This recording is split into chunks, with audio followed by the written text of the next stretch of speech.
सालम, जय श्री कृष्ण। और मैं ये दूसरा वीडियो बना रही हूँ। ये वीडियो सजेस्टेड वीडियो है और इस वीडियो का नाम है महाराणा प्रताप के पौत्र राणा राज सिंह का इतिहास। अच्छा, महाराणा प्रताप सिंह मतलब जी का ये पड़पोत्र यानी पोता हुआ ना, यानी महाराणा प्रताप जी का पोता, उनका इतिहास है।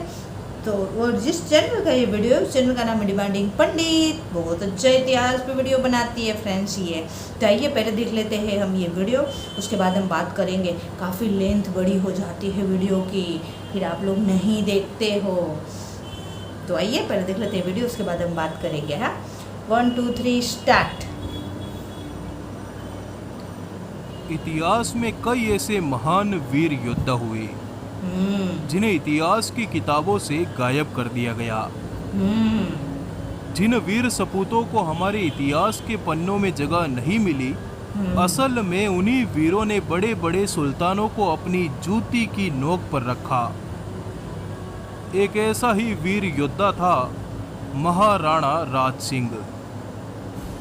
कौन थे महाराणा राज सिंह? आइए आपको इतिहास के इस अनसुने पन्ने से परिचित करवाते हैं। दोस्तों, इस वीडियो को लाइक जरूर करिए ताकि इन वीरों का इतिहास अधिक से अधिक लोगों तक पहुंच सके। जरूर करें लाइक। तो चलिए शुरू करते हैं। ईस्वी सन 1658 में शाहजहां के बीमार पड़ने के बाद उसके पुत्रों में मुगल सत्ता पर हुकूमत को लेकर जंग छिड़ गई। शहजादे औरंगजेब ने राज सिंह को उसकी तरफ से लड़ने के लिए बुलाया, परंतु महाराणा ने मुगलों के लिए लड़ने से मना कर दिया और मुगलों की इस आपसी लड़ाई के समय उन्होंने मुगलों से टक्कर लेने के लिए 1 लाख सैनिकों की एक विशाल सेना का निर्माण करना आरंभ कर दिया। इस सेना के दम पर उन्होंने मेवाड़ में स्थित मुगल चौकियों को नष्ट करने के लिए एक बृहत्तर अभियान चलाया। साथ ही मेवाड़ के 12 ठिकानों को मुगलों से आज़ाद करवा लिया। उनकी सेनाएं चित्तौड़ के किले पर चढ़ गई और यहाँ पर तैनात मुगल सेना से चित्तौड़ के किले को विजयी कर लिया। ईस्वी सन 1615 में हुई मुगल मेवाड़ संधि, जिसके तहत यह तय हुआ था कि मेवाड़ी राणा द्वारा चित्तौड़ के किले की मरम्मत नहीं करवाई जाएगी, परंतु राणा राज सिंह जी ने मुगलों के खिलाफ खुले युद्ध का ऐलान करते हुए न सिर्फ चित्तौड़ को विजयी किया, बल्कि अपने पुरखों के भव्य चित्तौड़ दुर्ग की मरम्मत करवाना भी आरंभ कर दिया। 3 जुलाई सन 1558 में औरंगजेब अपने भाइयों से युद्ध जीतकर मुगलिया सल्तनत का बादशाह बन बैठा और इसी दिन उसने हिंदुस्तान की धरती से कुफ्र समाप्त करने की कसम खाई। इस समय तक जयपुर नरेश जय सिंह और मारवाड़ नरेश जसवंत सिंह राठौड़ का निधन हो चुका था। इन दोनों राजाओं की मृत्यु के बाद औरंगजेब निश्चिंत होकर बेखौफ बेलगाम हिंदू विरोधी फैसले देने लगा। बादशाह बनने के बाद औरंगजेब ने हिंदुओं पर एक बार फिर से जजिया कर लागू कर दिया। इस बात से मेवाड़ के महाराणा राज सिंह औरंगजेब से पूर्णतः नाराज हो उठे। उन्होंने कड़े शब्दों में औरंगजेब को एक पत्र लिखा कि अगर दिल्ली का कोई सिपाही जजिया कर वसूलने के उद्देश्य से मेवाड़ में घुसा तो मारा जाएगा। अगर सूर्यवंशी पाग बांधकर मैंने तेरे विरोधियों से हाथ मिला लिया तो दिल्ली का पाया तख्त हिलाने में समय नहीं लगेगा। उस समय सिख, जाट, मराठा और सतनामी मुगलों के कट्टर दुश्मन बन नंगी तलवारें लिए घूमते थे। औरंगजेब को यही भय था कि अगर इन सबको मेवाड़ के सिसोदिया राणा का साथ मिल गया तो मेवाड़ की ताकत को भेद पाना आसान नहीं होगा। इस तरह मेवाड़ के राज सिंह के छत्र तले मेवाड़ से 1 रुपए का भी जजिया कर नहीं वसूला गया। इस पर छत्रपति शिवाजी महाराज ने औरंगजेब को ताना मारते हुए पत्र लिखा कि क्या औरंगजेब सिर्फ निहत्थे हिंदुओं पर जोर चलाएगा? क्या उसमें इतनी हिम्मत है कि वो मेवाड़ के राणा से जजिया कर वसूल सके? दक्कन में अगर तेरी सेनाएं हिंदुओं को सताने उतरी तो मैं भी तेरा वही हश्र करूंगा। ईस्वी सन 1669 में औरंगजेब ने एक नया फरमान जारी किया जिसके तहत भारत के सभी हिंदू मंदिरों को ध्वस्त करने के लिए मुगल सेनाएं मंदिरों पर चढ़ गई। हरिद्वार, काशी, मथुरा और वृंदावन में भयानक रूप से हिंदुओं के पावन स्थलों को अपवित्र कर दिया गया। मुगल सेनाओं ने जब वृंदावन में प्रवेश किया तो उन्होंने वृंदावन के प्रसिद्ध श्रीनाथ जी के मंदिर को तोड़ दिया। वृंदावन के पुरोहित श्रीनाथ जी की इस मूर्ति को लेकर कई दिनों की लंबी यात्रा को पार कर मारवाड़ में चले आए। मारवाड़ के ठिकानों ने इन पंडितों को एक हवेली दान दे दी, जहां वे हरि कीर्तन करने लगे। 2 महीने बीत जाने के बाद औरंगजेब ने आदेश जारी किया कि मूर्तियों को लेकर भागने वाले पंडों को अगर किसी राजा ने शरण दी तो उन राज्यों पर चढ़ाई कर उन्हें खालसा घोषित कर दिया जाएगा। इस आदेश के बाद मारवाड़ी ठिकानों ने पुरोहितों को उनकी हवेली से निकलने का निवेदन किया। साल 1671 में जब राणा राज सिंह को इस घटना का पता चला तो वे स्वयं उन पंडितों को लेने चले गए और श्रीनाथ जी की इस मूर्ति को अपने राज्य में स्थापित करवा कर इस जगह को नाथ द्वारा के नाम से प्रसिद्ध कर दिया। नाथ द्वारा। जब महाराणा को पुरोहितों से ज्ञात हुआ कि पावन नगरी हरिद्वार को औरंगजेब द्वारा ध्वस्त कर दिया गया तो उन्होंने अपने पुत्र भीम सिंह को तुरंत गुजरात के लिए रवाना कर दिया। भीम सिंह ने मुगलों के अधिकार वाले गुजरात में प्रवेश कर 300 मुगल पूजागरों को ध्वस्त करवा दिया। भीम सिंह सूरत को लूटकर मालवा को विजयी करता हुआ नर्मदा की धाराओं को जीतकर आगे बढ़ा और मांडव, उज्जैन तथा चंदेरी तक भगवा झंडा गाड़ आया। इस घटना से औरंगजेब तिलमिला उठा, पर फिर भी वो शांत रहा। वो मेवाड़ के राणा से दुश्मनी मोल लेना नहीं चाहता था। मेवाड़ से दुश्मनी का मतलब था पीढ़ियां बीत जाएगी पर मेवाड़ से दुश्मनी नहीं बीतेगी। एक बार औरंगजेब ने आदेश जारी किया कि वो हिंद की धरती से कुफ्र समाप्त करने के लिए सभी मंदिरों को ध्वस्त कर देगा, जिसके प्रत्युत्तर में महाराजा जसवंत सिंह राठौड़ ने कहा कि अगर ऐसा हुआ तो हम संपूर्ण राजपूताने में आपके धर्म के साथ भी वही सलूक करेंगे। आज वही जसवंत सिंह जीवित नहीं थे। राजन की मृत्यु के तुरंत बाद ईस्वी सन 1678 में औरंगजेब ने जोधपुर राज्य को खालसा घोषित कर मुस्लिमों को सौंप दिया और कहा कि आज कुफ्र का गढ़ इस्लाम का घर हो गया। जसवंत सिंह के सेनापति वीर दुर्गादास राठौड़ काबुल से तुरंत जोधपुर चले आए। मुगल सत्ता के खिलाफ युद्ध का ऐलान कर दिया। एक बार पुनः औरंगजेब ने संपूर्ण राजपूताने में मुनादी करवाई कि इन बागियों को जिस किसी भी राजा ने शरण दी तो उनके राज्यों को छीन लिया जाएगा। वीर दुर्गादास नन्हे राजकुमार को लिए सिरोही की घाटियों में पहुंच गए। वहां के राजा ने उनको तुरंत राज्य से निकल जाने को कहा। तब राज्य के राजगुरु जयदेव ब्राह्मण ने इन राठौड़ कुंवरों को अपने घर में छुपा लिया। मुगलों को सूचना मिलते ही उस ब्राह्मण को 32 टुकड़ों में काट कर दिल्ली भेज दिया गया। महाराणा राज सिंह, जो कुंवर अजीत सिंह जी के मामा थे, उन्होंने मुगलों के इन शत्रुओं को अपने राज्य मेवाड़ में बुला लिया। इस बार तो औरंगजेब राणा राज सिंह जी से भयानक रूप से नाराज हो गया। उसने मेवाड़ पर हमला तो नहीं किया, पर महाराणा राज सिंह को अपनी ताकत दिखाने के लिए एक अन्य राजपूत रियासत किशनगढ़ पर आक्रमण कर दिया। औरंगजेब की दिल ही ख्वाहिश थी कि किशनगढ़ की राजकुमारी चारुमती से उसका विवाह हो जाए। पर जब औरंगजेब की सेनाएं किशनगढ़ पर चढ़ाई तभी महाराणा राज सिंह अपनी सेनाएं लेकर आ गई और किशनगढ़ की राजकुमारी चारुमती से विवाह कर उसे अपने साथ मेवाड़ ले गई। औरंगजेब एक बार फिर हाथ मसलता रह गया और पुनः दिल्ली चला गया। औरंगजेब का मेवाड़ पर आक्रमण। बार बार अपनी खिल्ली उड़ते देख औरंगजेब ने अंत में ईस्वी सन 1679 में मेवाड़ पर आक्रमण कर ही दिया। उसने अफगान, दक्षिण, उत्तर, बंगाल और मध्य भारत से तमाम मुगल सेनाओं को तत्काल दिल्ली बुलवाया। 5 लाख की विशाल सेना वाला मुगल लश्कर लेकर औरंगजेब अपनी रानियों सहित मेवाड़ को फतेह करने के लिए निकला। 5 महीने के लंबे सफर के बाद औरंगजेब ने अपनी सेनाओं सहित उदयपुर में प्रवेश किया। और उदयपुर के प्रसिद्ध जगदीश मंदिर को तुड़वाकर उसने काफिरों के खिलाफ युद्ध की हुंकार भरी। इस समय महाराणा राज सिंह मेवाड़ की समस्त जनता के साथ ऊंचे पर्वतों पर चले गए और अपनी सेनाओं को 5 भागों में विभाजित कर दिया। औरंगजेब ने महाराणा का पता लगाने के लिए अपनी सेनाओं को कई हिस्सों में भेज दिया और औरंगजेब स्वयं चित्तौड़, मंदसौर और मांडलगढ़ को विजयी करता हुआ मेवाड़ की घाटियों पर चढ़ाया। जहां उसने सामने देखा तो महाराणा पहले से वहीं मौजूद थे। औरंगजेब ने अपनी सेनाओं को अलग अलग हिस्सों में महाराणा की खोज में भेजा हुआ था और इस समय उसके पास छोटी सी सैनिक टुकड़ी थी।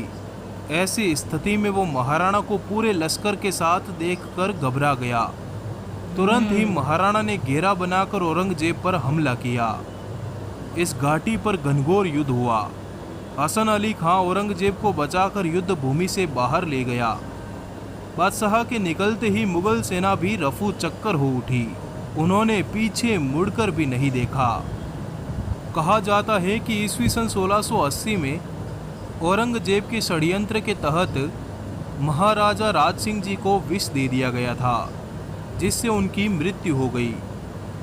वीर महाराणा राज सिंह के इस अनसुने पन्ने को सुनकर आपको कैसा लगा, बताइएगा कमेंट बॉक्स में। इस वीडियो को लाइक ज़रूर करें ताकि हमारे वीरों के इतिहास का यह वीडियो अधिक से अधिक लोगों तक पहुंच सके। आपका आभार, धन्यवाद, जुड़े रहिए। हाँ फ्रेंड्स, वीडियो देख के बहुत अच्छा लगा और ज़रूर कमेंट्स करें फ्रेंड्स और ज़रूर लाइक करें ओरिजिनल वीडियो को। और मेरा भी आपको रिएक्शन अच्छा लगे तो आप लाइक करें और कमेंट्स भी करें फ्रेंड्स और सब्सक्राइब जरूर करें। सॉरी। अब रही बात राणा राज सिंह की फ्रेंड्स, जिनके बारे में मैं नहीं जानती थी। हाँ, और फ्रेंड्स उन्होंने भी औरंगजेब को हराया है। मतलब औरंगजेब तो बहुत बार हारा है भाई, वो फिर काहे का बादशाह वो दिल्ली का। और औरंगजेब जो था ना फ्रेंड्स, एक बात मेरे को बहुत अच्छी लगी, मज़ेदार लगी कि राणा राज सिंह जो थे ना, उन्होंने बोल दिया कि मतलब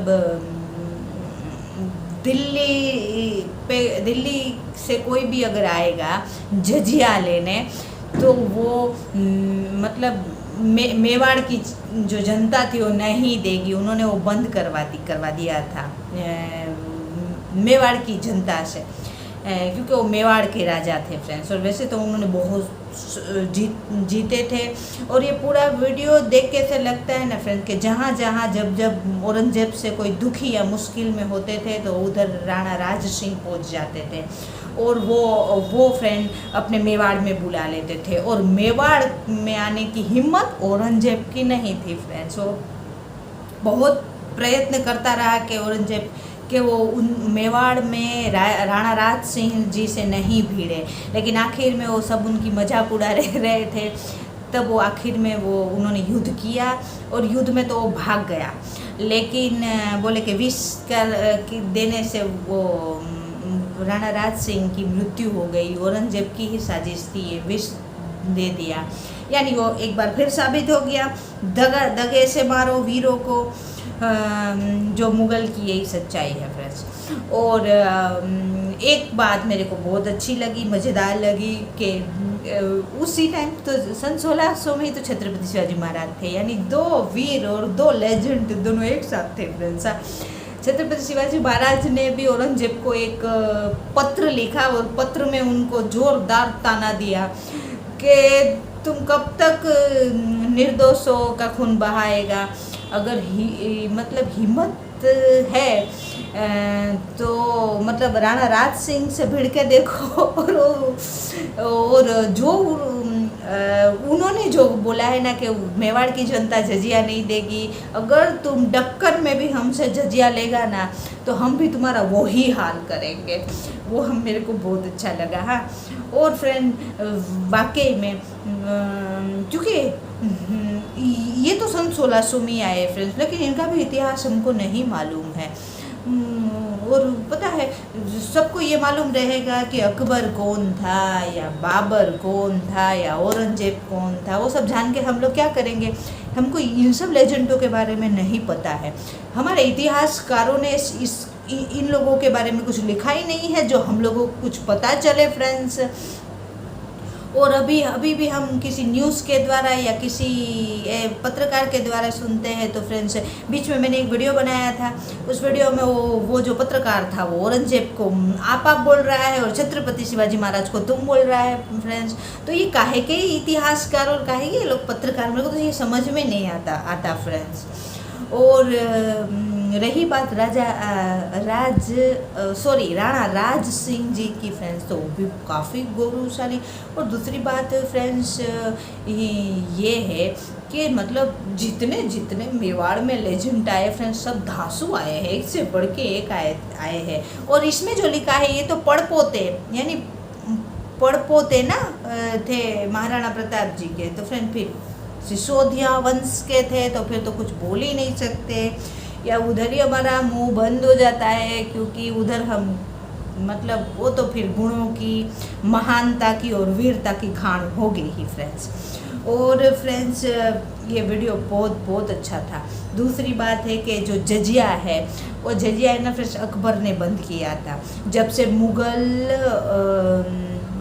आए थे हिंदुस्तान में, उन्होंने कब्जा कर लिया था, तब से वो हम हिंदुओं पे वो लोग हमारी कमाई का 7% जजिया लेते थे। जजिया यानी एक टैक्स होता है, जो मुग़ल टैक्स यानी जजिया 7%। अगर आपकी खेत ज़मीन कोई भी है तो उसमें आया हुआ अनाज 7% वो लोग ले लेंगे टैक्स यानी जजिया के तौर पे। और वो जो जजिया था ना, वो अकबर ने बंद कर दिया था। यानी अकबर को हम लोग महान हमारी हिस्ट्री में बोला जाता है ना, तो अकबर के बारे में मैंने बहुत वीडियो बनाए और बहुत मैंने वीडियो देखे भी है। तो ये जो दो बात है ना फ्रेंड्स, उनके बेहाफ पे वो अकबर महान माना जाता है। एक तो उन्होंने जो ये जजिया जो पहले से उनके मतलब ख़ानदानों से पहले से आता होगा, वो उन्होंने बंद कर दिया था। दूसरी बात कि उन्होंने एक सर्व धर्म को लेके ही मतलब उनके धर्म, हिंदू धर्म, बौद्ध धर्म और सब धर्म को लेके उन्होंने एक धर्म मतलब किया था, जो उनके बोस एक से किले में उनके प्रतीक आज भी है। और वो उनका उन्होंने नाम रखा था दिन्हेलाई। हाँ, तो मतलब सर्वधर्म एक समान। तो वो ये दो जो उनके जो फैसले थे और दो जो उनकी मान्यता थी, उनसे वो इतिहास में अमर नहीं महान माना जाता है। और कोई कारण मेरे को तो महान बोलने का अकबर को मिला नहीं है फ्रेंड्स। और दूसरी बात कि हम कहाँ अकबर की बातें करने लगे, हम इतने महान लेजेंड की बात कर रहे थे फ्रेंड्स। राणा राज सिंह जी को सत नमन फ्रेंड।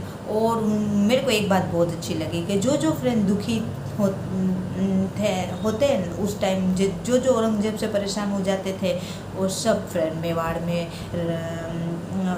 राणा राज सिंह उनको रखते थे फ्रेंड्स। तो ये बहुत बड़ी बात है। दूसरी बात है कि नाथ द्वारा श्रीनाथ जी, तो श्रीनाथ जी जो धर्म है ना फ्रेंड्स, धर्म नहीं, श्रीनाथ जी भगवान को गुजरात में बहुत लोग मानते हैं फ्रेंड्स। तो वो नाथ द्वारा में फ्रेंड्स उनका मंदिर जो था वो मतलब राणा राज सिंह जी ने बनवाया था। ये फैक्ट हमको मालूम चला फ्रेंड्स। तो यानी राणा राज सिंह को फ्रेंड्स, सिंह जी को सत नमन। वीडियो बहुत अच्छा था, वाकई में मज़ा आया वीडियो में फ्रेंड्स।